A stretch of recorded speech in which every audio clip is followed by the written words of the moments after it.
Good morning, everybody. Welcome behind the scenes here at Jamie Riddler Studios. I'm Jamie, and it is Friday. And I've been really thinking about how I imagine my work, relate to my work, come to my work in chunks.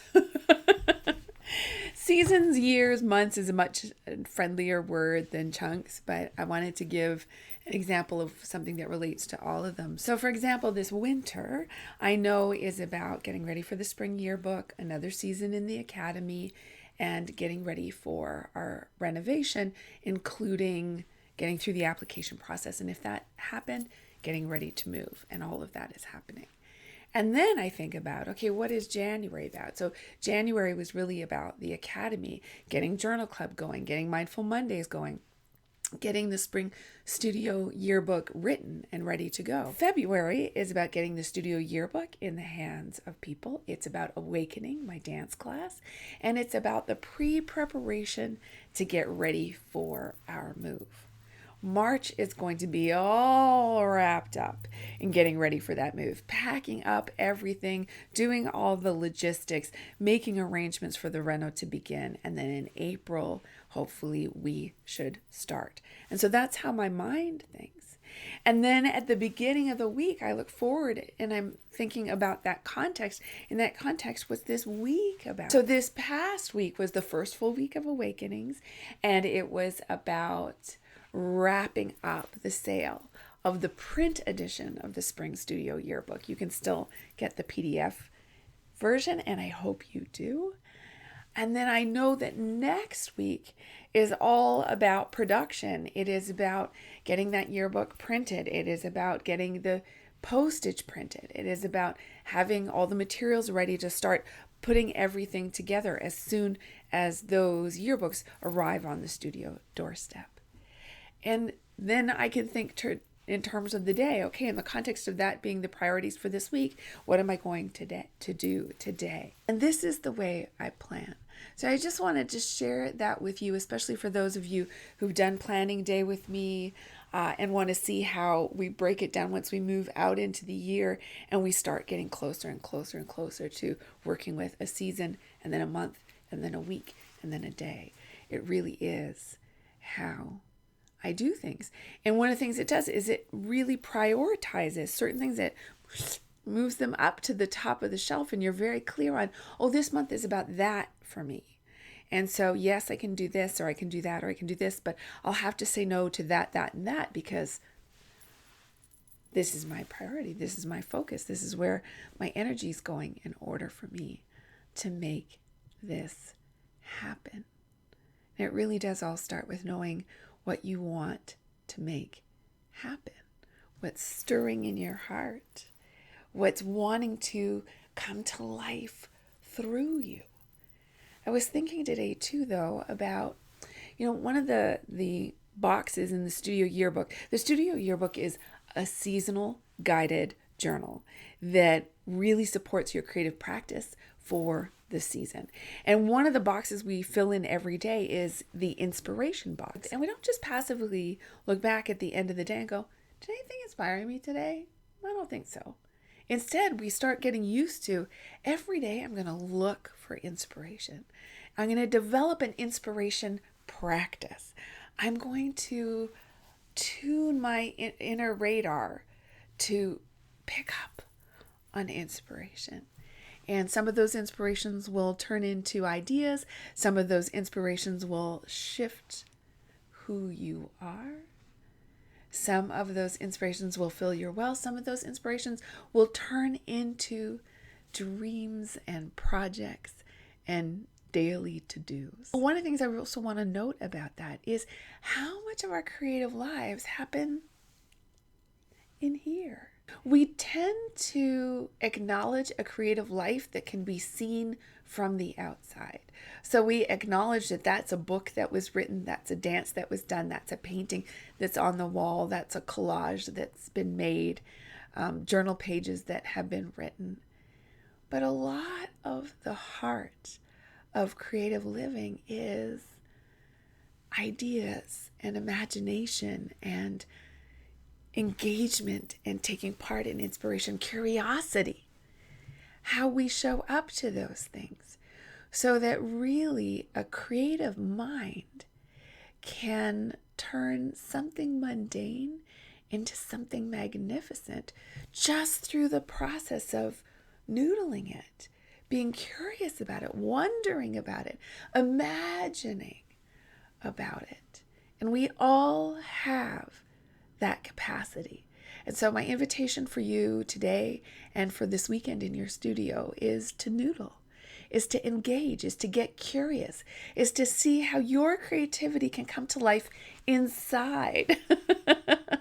You know, how you can bring more of your creative capacity to the life you lead. But let yourself imagine, let yourself be curious, let yourself engage, and let yourself learn. And that reminds me, I did want to say a little thing about learning. So this season, I am taking Earth Medicine School Level 1 with Pixie Lighthorse. I adore Pixie, as I'm sure you have heard me say. And I want to say something to those of you who are teachers and aspiring teachers, those of you who are leaders and aspiring leaders. Never stop learning. There's a way that our ego or our public image can make us hesitant to step into a class. Like somehow it will say we don't know enough. Somehow it will say that we are a student, not a teacher. But we should all be students and we should all be teachers.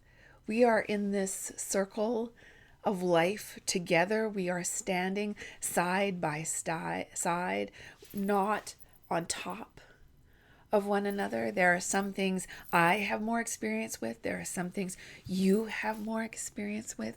You show up here, I hope, because I have something that I can give that speaks to your heart, and you have something to offer that would speak to my heart, that will speak to your neighbor's heart, that will speak to your child's heart, that will speak to your students' hearts.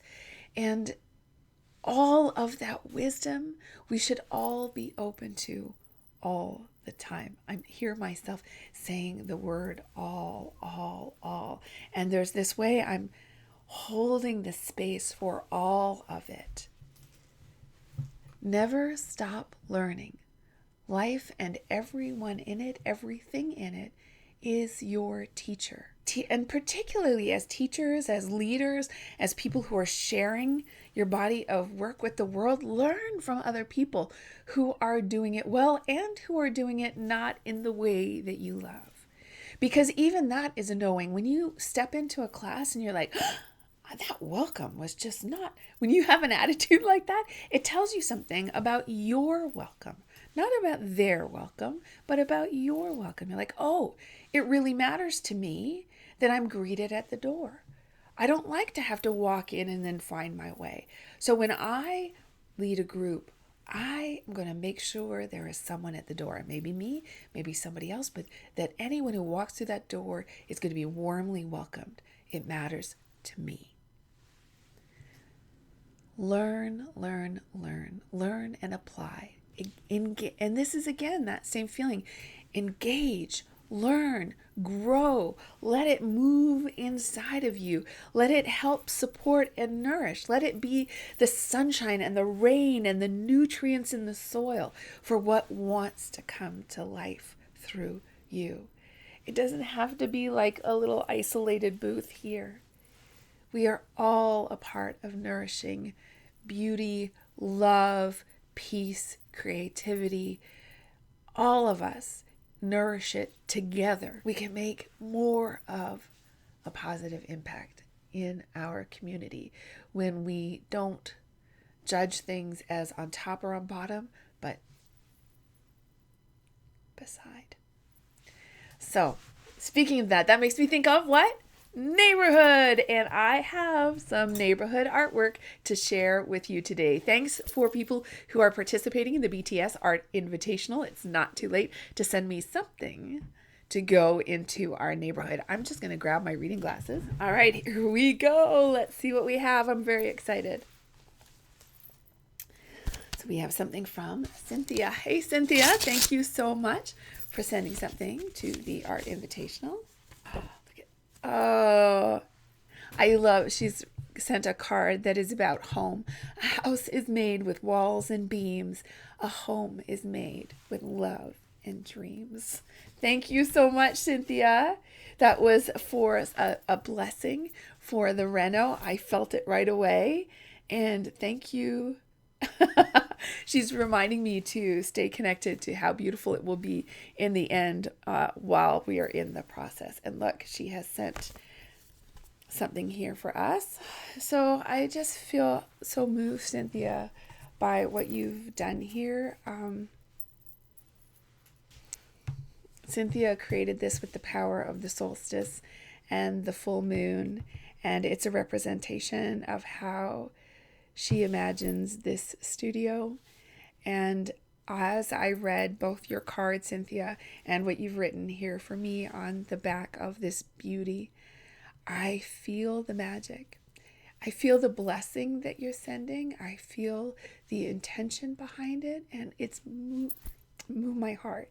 And just as we were talking about, just before this, I was saying how all of us together make a difference. This, I feel like you've just added another layer of blessing onto our renovation. I almost said restoration, and I think that's maybe true. So thank you so much, and thank you for contributing to our neighborhood. Thanks for being a part of the studio. Oh, you guys are amazing. Amazing. Okay, now we have something for Dara. Hey, Dara. It's always lovely to get something from you in the mail. Dara is a regular participant at the studio, and it's always a joy to see her name and her creative energy. Let's see. Oh my goodness. Wow. So this is Dara's hood. She said, there are many interesting things about where I live, but the mountains are what called me here. And who I meet when I'm out and about in my community is often a surprise. For example, today was a cloudy and quiet day, and when I looked up, I saw a bald eagle flying with intention. It was dinner time, I expect. I also meet lovely people on my walks as well. Look at that, so beautiful. And can you see the houses here too? Dara, thank you so much. And you guys, you should totally follow Dara on Instagram. She often shares her walks in her neighborhood. Dara lives in Cochrane, Alberta, and it's very, very beautiful. So I'll see if I can find it, and I'll leave it for you as a link. Thanks, Dara. Now we have something from Cheryl. Whoa, now we have lots of treasures from Cheryl. Oh, Cheryl sent me some treats too. Thank you, Cheryl. And this for the board. And look, everybody, she's put it in one of those sleeves like I use for my vision cards. Let's take a look out here. Oh, I see kittens. Oh, this is beautiful. Okay. She said doing collage is her very favorite way to make art. And this is a welcome to her she shed. There's room enough to sit, relax, enjoy a cup of tea while the kittens wait outside. She said her 2 are on the left and my 3 are on the right. Oh, look, there's her 2. And then there's my 3. That is awesome. She said this summer she saw one of the sheds at the fair and fell in love with the idea. So that is my dream and I share it with you.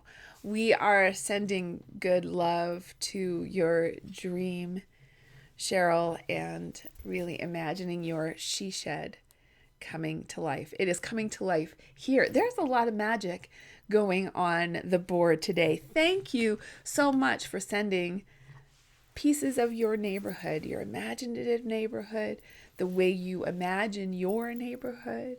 And please let me personally invite you to participate in the Art Invitational to create a piece of art that represents your neighborhood and let it be a part of our neighborhood here. It is very, very welcome, as are you. Have a wonderful weekend in your studio. Remember, noodle, engage, get curious, imagine. See how much of your creativity you can bring to life without lifting a finger. I'll see you guys on Tuesday. Bye.